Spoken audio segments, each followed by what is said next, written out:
Қайырлы күн достар, менің каналыма қош келдіңіздер. Бүгін сіздермен духовкасы торт пісіру айдарын жалғастырамыз. Бұл көпшіліктің сұрауы бойынша табада пісірілетін торт. Бүгінгі тортымыз. Бұл тортты өзімде бірінші рет жасайын деп тұрмын.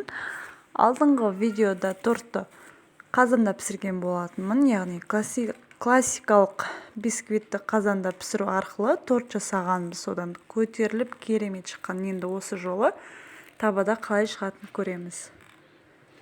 Алдымен ұнды, какаоны және қопсытқышты електен өткізіп аламыз. Қопсытқыш деген не деп сұрап жатады көбісі. Қопсытқыш бұл разрыхлитель. Араластырып електен өткіземіз.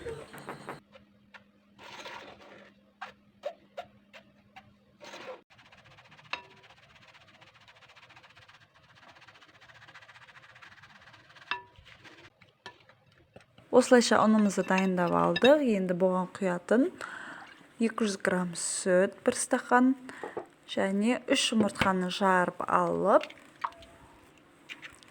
бөлек ыдыста және оған қант қосып 300 грамм және сұйық май қосып, біркелкі болғанша венчикпен немесе вилкамен әбден араластырамыз. Жұмыртқаның сары уызы сүтпен бірге біркелкі болып жүру керек, бөлініп қалмас үшін. Міне осылайша дайын болды. Енді бұны ұнға құямыз. Ұнға құямызды араластырамыз. Осы кезде көпіршіп, кішкене көпіктер шығып тұру керек бетіне біздің қамырымыздың. Разрыхлителіміз, жаңа қопсытқышымыз өзінің реакциясын беру керек. Егер көпірмей, көтерілмей тұрған болса, тағы да жарты шай қасық қопсытқыш саласыздар. Бұл қопсытқыштың сапасына байланысты. Енді бұл тестаны табамыздың үлкен кішісіне қарай 3 немесе 4 бөлікке бөліп аламыз. Бірдей қылып, мен де 3 бөлікке бөлдім. Енді табаны ең төменгі отта қыздырып аламыз да майлаймыз оны міндетті түрде. Тестамызды құйып, қақпағын жауып пісіреміз.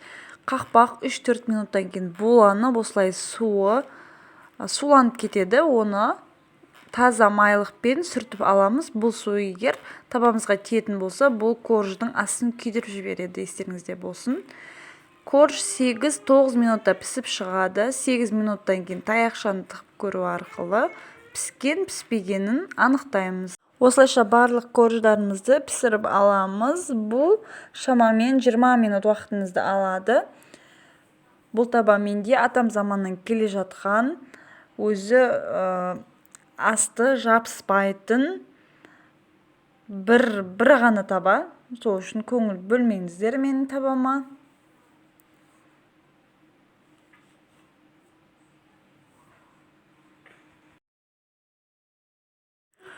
Осылайша барлық корждарды пісіріп алдым. Енді бұның шеттерін қатып қалмасы үшін пісіріп болғаннан кейін бетін жауып отыру керек болады. Енді мен шеттерін алып тастаймын.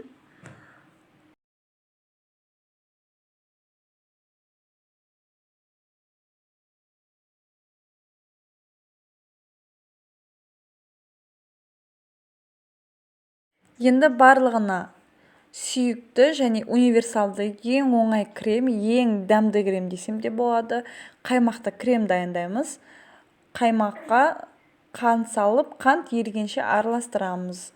Менде бұл қаймақтың проценті 15%. Енді корждың үстіне құямыз. Көбірек крем болса, соншалықты дәмді болып шығады торт. Және бұл крем көңілді айнытпайтын, жүрекке тиіп қалмайтын майсыз крем. Қалған барлығын осылай үстіне құя салдым.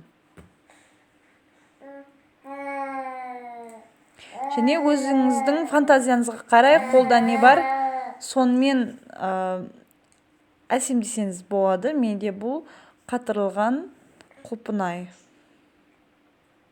Осылайша торт дайын болды. Мен видеоға алғандықтан кесуге асықтым. Негізі 3-4 сағатқа комнатада қалдырып қойсаңыздар, крем тортқа сіңіп өте дәмді болып шығады.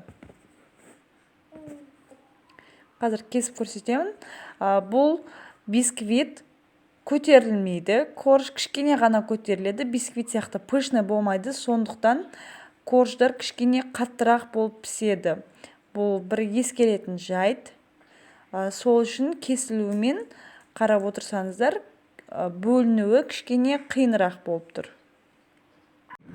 Видеоның соңында осы торттан алған әсермен бөліскім келеді сіздермен, достар.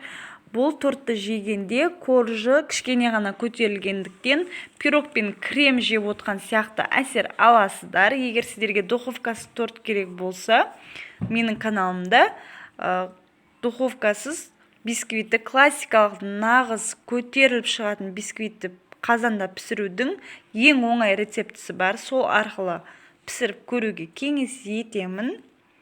Осы менің видеоларым сізге ұнаған болса, лайк басып, комментария өз пікірлеріңізді қалдыруды ұмытпаңыздар. Және алдағы уақытта қандай рецепттер күтетініңізді жазып кетіңіздер. Сау болыңыздар.